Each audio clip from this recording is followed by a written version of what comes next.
जब मैं छोटा था तो अम्मी कहा करती थी कि भारत जैसा देश पूरी दुनिया में कहीं नहीं है। मैंने पूछा क्यों? अम्मी ने बताया कि भारत देश के जिस खित्ते में हम रहते हैं वहाँ 4 मौसम का मजा हम लेते हैं।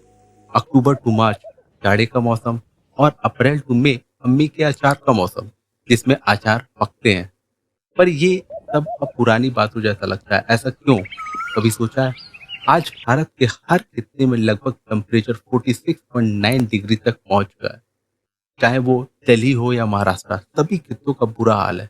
अब सवाल ये है कि वो 4 मौसम हमसे रूठ क्यों गए, जिसके मजे हम अपने नानियों के घर जून और जुलाई में गर्मियों की छुट्टी में जाकर मजे लेते थे। बात आसान है, मुल्क ने तरक्की की, राह पकड़ी, गांव की रफ्तार बदली, गांव कब शहर में तब्दील हो गया पता ही नहीं चला। इन शहर के जंगलों को बनाने के लिए भारत में लगभग 1,10,000 से लेकर 1,30,000 हेक्टेयर पेड़ साल दर साल काटे जा रहे हैं। सन 2000 से लेकर अब तक लगभग इस मुल्क ने 2.3 मिलियन हेक्टेयर में लगे पेड़ों ने अपनी कुर्बानी दी है।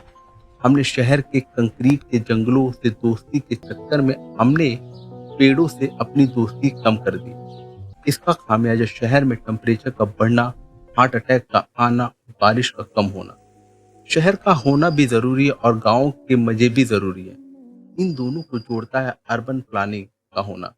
इस सबसे अच्छा एग्जाम्पल है पंजाब का चंडीगढ़ शहर, जिसको ली कॉर्बुज़र ने 1951 में डिजाइन किया था, जो कि एक फेमस आर्किटेक्ट थे। ली कॉर्बुज़र ने चंडीगढ़ शहर को सेक्टर में बांट दिया और हर सेक्टर अपने आप में सेल्फ सफिशिएंट मिनी सिटी की तरह काम कर रहा था, जिसमें फास्ट रोड को लॉन्ग डिस्टेंस के लिए बनाया गया और स्लो रोड को सेक्टर के अंदर बना दिया गया, जिससे कम यातायात और चलने के लिए पर्याप्त जगह मिल सके।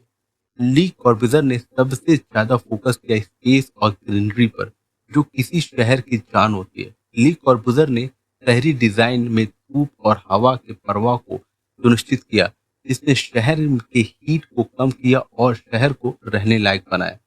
शहर की प्लानिंग में रेजिडेंशियल, कॉमर्शियल और इंडस्ट्रियल जोन को अलग अलग जगह मुकर्रर कर दिया गया। अब हमें सोचना है कि हम क्या चाहते हैं, पेड़ों से दोस्ती या कंक्रीट के जंगल। अगर कंक्रीट के जंगल चाहते हैं तो ऐसी गर्मी झेलनी पड़ेगी। अगर पेड़ों से दोस्ती चाहते हैं तो पेड़ों को लगाना भी पड़ेगा और हमें अर्बन प्लानिंग जैसे प्लानिंग पे फोकस करना पड़ेगा।